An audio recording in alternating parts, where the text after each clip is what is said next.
Okay, so I'll be honest, when I saw this part the first time when I was going through this level, I thought to myself, there's no way I can beat this. It was just not going to be very probable I could do it consistently. Did we just do it? Did we just did we do this? Did we just win? Did we just beat the level?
This doesn't lead there. Where does this lead? Oh, it does. Okay. Did we just do it? Did we do this? Did we just win? Did we just beat the level?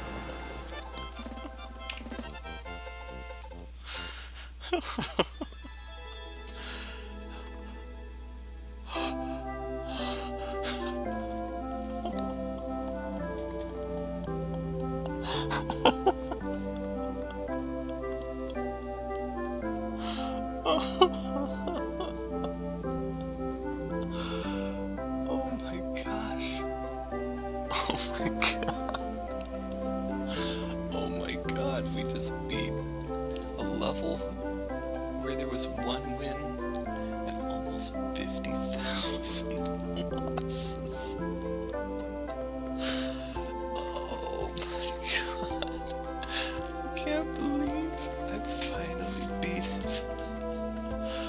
Oh.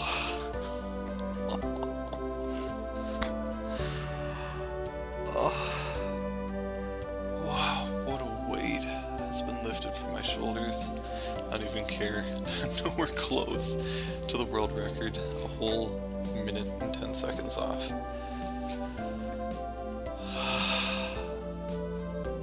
What a relief. What a relief.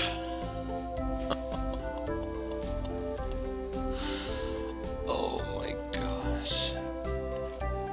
Okay, let's do a final retro of how to really beat this level.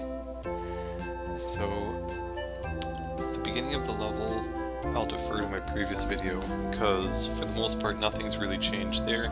It's just a matter of getting used to where the chain jump ends up going, and getting used to all the different ways you have to kind of get around. But you can kind of see roughly how I did it there, and it's pretty similar all the other times. Going to the second section, again I covered a lot of this already in the previous episode, but I'll highlight a few changes to my strategy. So, after you fall down the floor of gears, you go past that other gear that's just going back and forth. Now you're at the 3 gears. Now what I did last time is I waited a while until there's a way I could jump through them. It's easier if you stay on this side 1 block away from the end, and as the 1 gear is going around, once it hits the top of its arc, then you bolt and you jump. And once you get the feeling of that, it's not too hard to keep doing over and over again. So the fire bar section, a little change in my strategy, which helped a lot I found, is after I jumped over one of the big fire bars, when I move back to the first fire bar, I actually do it in 2 motions. So I go back, I stop, and then I go back again. This is very deliberate because there's so many times where I either ran too far or I didn't go far enough, and because my momentum was too much, so I needed to slow down and speed up a little bit again, and that made that part so much more consistent. Probably something where I'd beat the fire bars like 9 out of 10 times, if not more, just because of that consistency there. So the spike traps, or the spike maze, this one is fairly similar to what I did before. Most notable, so the first jump is pretty straightforward. Most notable is the second jump. So before I started running way too far back, to do this more consistently, you want to be positioned really close to that wall. So you start walking and twirl right away, and that's it. And then that will make it so much more consistent to get over that wall. And I feel like the next 2 jumps were pretty trivial, so there wasn't really anything to worry about there, as well as the whole fire section below. So then getting to the floating platform part, basically while I was trying to beat this level, I was pretty much almost getting first try back to this part every single time, and it was just a matter of trying to get this part solid. That took a lot of doing. So you'll notice that when I get into here, the first thing that I do is I'm just spin jumping into a wall, and obviously losing a lot of time if I were trying to get a world record, but spin jumping into a wall. The purpose there is that you can't do a full jump, and it's really easy to accidentally do a full spin jump off the platform and hit the ceiling of spikes. So what I do there is I just make sure that my spin jump is making it consistently, that I'm not landing on the cloud, but I'm above the bottom of the cloud. By doing that, I'm able to once I get the rhythm of that, then once I get onto the platform, I'm still in the rhythm of doing that size of jump, and it's easy to get over. So from here you want to do a full jump as far up and to the left as possible to get you around the spike wall and over to the back to the platform, and then just run and do a spin jump through there. So if you timed everything right, the bottom part is actually not as hard as it looks, but it's mostly just a matter of if you've timed somehow something wrong with landing on the platforms or whatever. If you haven't done a full jump at that one section, then you're going to end up getting a little screwed, unfortunately. So you jump over there, and oh my gosh, every single time that I made it through that section was just a huge relief. I let out a huge sigh every single time because it was so hard to consistently get through that piece. That said, for this winning run, the previous 2 runs I had also made it through that, so there was 3 times in a row that I consistently got through that section. So next, now this is all new content from the previous video, next is the Icicle section. The Icicle section is fairly well designed, and it's actually much more fluid than the previous section, so it's not as hard to get through it, at least from what I found, except that I'd normally be getting super stressed by the time I got there because I just got past the previous section. It's like, I don't want to squander this chance, and oftentimes that extra pressure would make me do stupid things.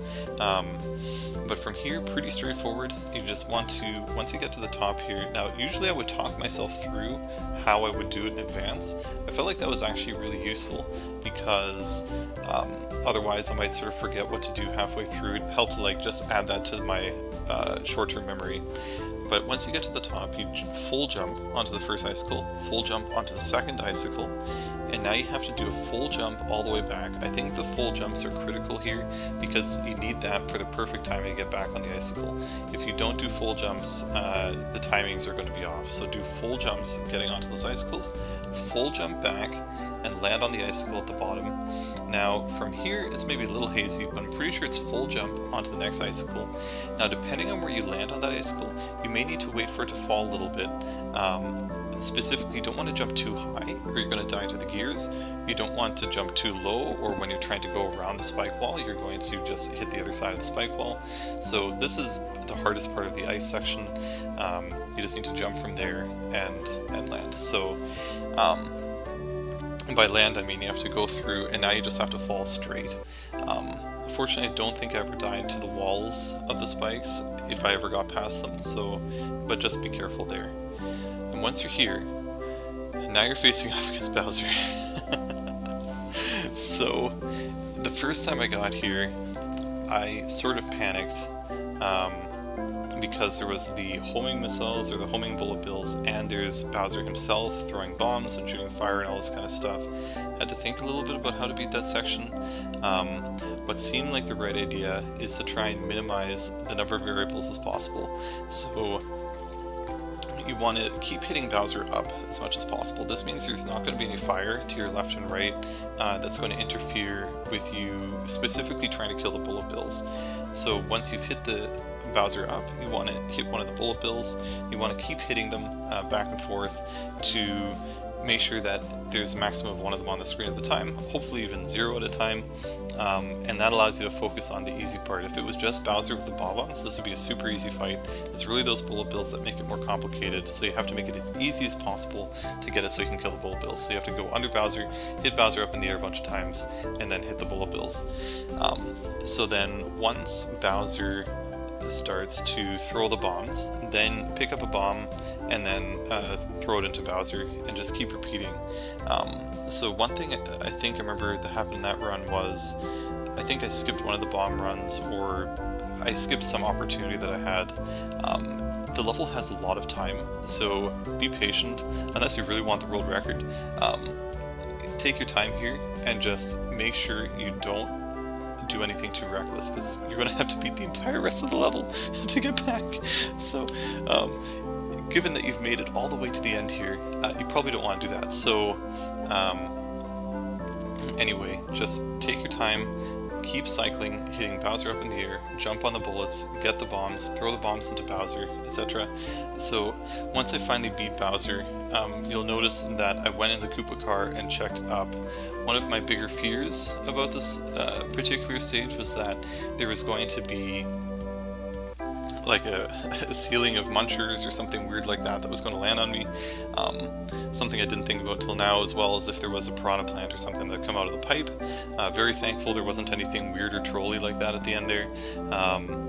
But yeah, so I went up with the Koopa car, there was nothing, so just went over to the door, hit the on-off switch. At first I was worried it wasn't going there because I thought they would unlock it at the same time, but apparently not. So then you just do a jump, get the switch, go back, and then go through the pipe, and then there it is in all of its glory.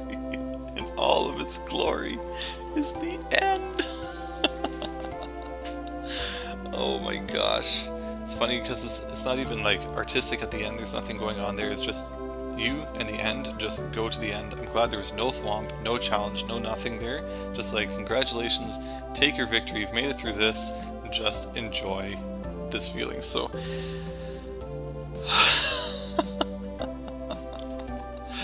oh my gosh, this was quite something of a level, and it certainly feels like a giant accomplishment to have beaten it. I'd like to give a big shout out to bthesky for both creating this level and being able to beat the clear check.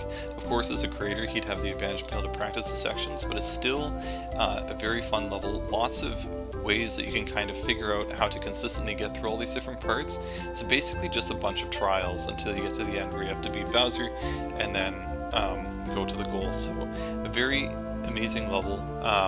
Lots of really fun challenges to get through. Definitely recommend others to try it. Hopefully this clear video will help you get a sense for how you can beat it too.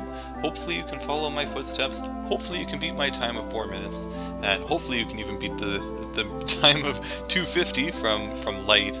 But anyways, thank you very much for watching. Thank you bthesky for creating the level, and I hope you guys have a great rest of your day. Take care.